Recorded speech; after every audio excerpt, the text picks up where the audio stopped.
আসসালামু আলাইকুম। সবাই কেমন আছেন? বরাবরের মতো একটা ছোট একটা ভিডিও নিয়ে আসলাম। ভিডিওর মাধ্যমে আজকে দেখাবো ইনকিউবেটর বিষয়ে। আমি নিজ ইচ্ছায় একটা ইনকিউবেটর তৈরি করতে যাচ্ছি। ইনকিউবেটর তৈরি করার পর আবার ডিম বসিয়ে দিব। আজকের ভিতরেই কিছু ডিম ছিল আমার। আর কি সরঞ্জাম লাগে তা আমি ভিডিওতে উল্লেখ করছি। দেখেন এগুলা লাগে। তাও আমি অনলাইন থেকে অর্ডার করে নিয়ে আসছি। আজকে নিয়ে আসার পরে এখন এই জায়গায় ককশিটের সাথে হোল্ডার সেট করতে হবে। আমি ওই একটা কার্টুনের কাঠ ব্যবহার করে হয়েছে যে এখানে একটা তাপ সৃষ্টি হয় যেহেতু, যার কারণে হোল্ডারের নিচে ওই সাপোর্টটা দিতেছি। এটা আমার ইচ্ছায় দিলেও হয়, না দিলেও হয়, সমস্যা নাই। তবে এটা আমি নিজের ইচ্ছায় দিতেছি আর কি। আমি আমার মতো করে তৈরি করছি। সবাই সবার মতো করে দেখেন। বিষয়টা হচ্ছে আমি নতুন, আমি কোনো ভিডিও কন্টেন্ট ক্রিয়েটর না। আমার নিজ বিষয়টা হচ্ছে ইচ্ছাকৃতভাবে আমি যা করতেছি ইচ্ছার ভিতরে, যাই ইচ্ছে হচ্ছে তাই করছি। কিছুদিন আগে একটা জায়গায় থেকে আমি কিছু কোয়েল পাখি নিয়ে আসছিলাম। কোয়েল পাখিগুলো আসলে আর রাখতে পারিনি, অসুস্থ হয়ে গেছে। অসুস্থ হওয়ার পরে আর টিকে নাই, একটার পর একটা মারা যাচ্ছে, কোনো রোগ বালাই ধরার সম্ভব হইতেছে না। এই জন্য বিক্রি করা দেওয়া হয়েছে আর কি। আমি হোল্ডারটা সেট করতেছি আর কি। হোল্ডার কানেকশন দেওয়ার পর এখন সেট করব। আর আরেকটা বিষয় হইতেছে ইনকিউবেটরের বিষয়টা আমি সঠিক নিয়ম কীভাবে ব্যবহার করতে হয় তা জানি না। তারপরেও নিজ চেষ্টায় করতেছি আর কি। আমি হোল্ডারটা সেট করতেছি। এখন হোল্ডার ঠিকঠাক মতো ঠিক জায়গায় সেট করলে তাপমাত্রাটা যাতে ঠিক থাকে, আর্দ্রতা ঠিক থাকার জন্য ভালো একটা হোল্ডার ইউজ করবেন। আমি দেখেন হোল্ডারটা ইউজ করছি, হোল্ডারটা লাগিয়ে নিয়েছি। এখন ফ্যানটাও লাগিয়ে নিলাম। ওই ফ্যানের জায়গাটা যেটা আছে কুলিং ফ্যান, ওর সাথে একটা ছোটো করে হোল করতে হবে। হোলটা যদি মোটামুটি ঠিকঠাক মতো হয়, অক্সিজেনটা নিতে পারবে আর কি, সদ্য বাতাস টাইনে নিতে পারবে। আর অক্সিজেন তার গ্যাসটা যেটা হয় ভিতরে, এই গ্যাসটা পরিবর্তন করে আর কি। আর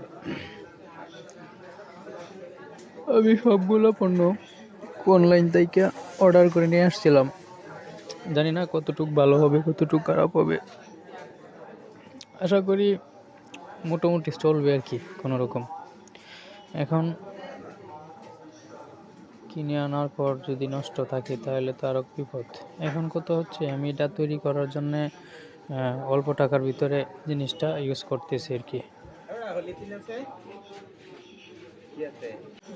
আমি কন্ট্রোলারটা সেট করতেছি। কন্ট্রোলার তেমন দামি কন্ট্রোলার আনি নাই। আরেকটা মেশিন ছিল আমার, ওইখানে আবার কিছু বাচ্চা পরীক্ষামূলকভাবে ডিম দিছিলাম ফোটার জন্যে। ইনশাল্লাহ আমি রেটিংটা ভালো পাচ্ছি, হ্যাচিং রেট অনেক ভালো। 30টার ভিতরে 22টা বাচ্চা উঠছে। অবশেষে আমি ইনকিউবেটরটা তৈরি করে ফেললাম। দেখেন ইনশাল্লাহ ভালো বোঝা যাইতেছে হবে। এভাবে আমি ভিতরে একটা কাপড় দিয়ে দিলাম। এখন কিছু ডিম দিয়ে দিব আর কি। ওটাও আগে একটা তৈরি করছিলাম, যেটা দিয়ে বাচ্চায় ফুটাইছি আর কি। আর এখন কিছু ডিম দিয়ে দিব, কিছু বলতে আনুমানিক 200-র উপরে ডিম দিব আর কি। দেখি কেমন হয়, জানি না কতটুক ডিম নিতে পারে, কতগুলা। সবাই দোয়া করবেন আমার জন্যে, যাতে হ্যাচিং রেটটা ভালো আসে আর আমি পাখিগুলো আবার নতুন করে পাখি দিয়ে একটা খামার তৈরি করতে পারি। আর কিছু বাচ্চা আগে ফুটাইছিলাম, যেটা ইনশাল্লাহ হ্যাচিং রেট ভালো আসছে। তবে ওই ইনকিউবেটরটা আমি আর কি আমার মজা নিয়ে আর কি বানাইছিলাম, কিন্তু ভালোভাবে বানাইতে পারি নাই। এখন যেটা বুঝলাম আর কি, ইনকিউবেটর ভালোভাবে ঠিকঠাক করে তৈরি করলে আসলে হ্যাচিং রেট ভালো আসে।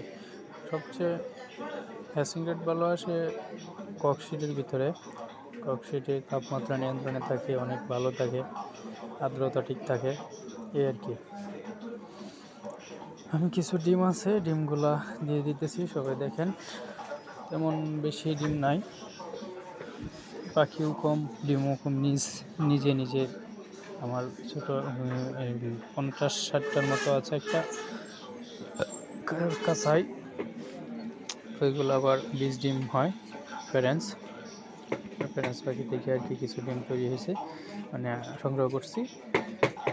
এই ডিমগুলা দিয়ে দিতেছি। আবার আমার সাথে কিছু মুরগি আছে, ফাউমি, সোনালি, এগুলো আছে। জানি না আমি কি আসলেই এই হ্যাচিং রেট ভালো পাই কিনা, জানি না, সবাই তো করবেন। এখন দেখেন, ওই যে আগের একটা ইনকিউবেটর ছিল, মানে পরীক্ষামূলকভাবে কিছু ডিম দিয়েছিলাম। মাশাআল্লাহ আমার বাচ্চাগুলো অনেক সুন্দর, পাখির বাচ্চাগুলো অনেক সচ্ছল আছে। দেখা যাক কি হয়। আমি আসলে কন্টেন্ট ক্রিয়েটর না, আমি সাধারণ মানুষ, সাধারণভাবে একটা খামার খুলতে চাচ্ছি আর কি। খামার ঠিকঠাক মতো যদি তৈরি করতে পারি,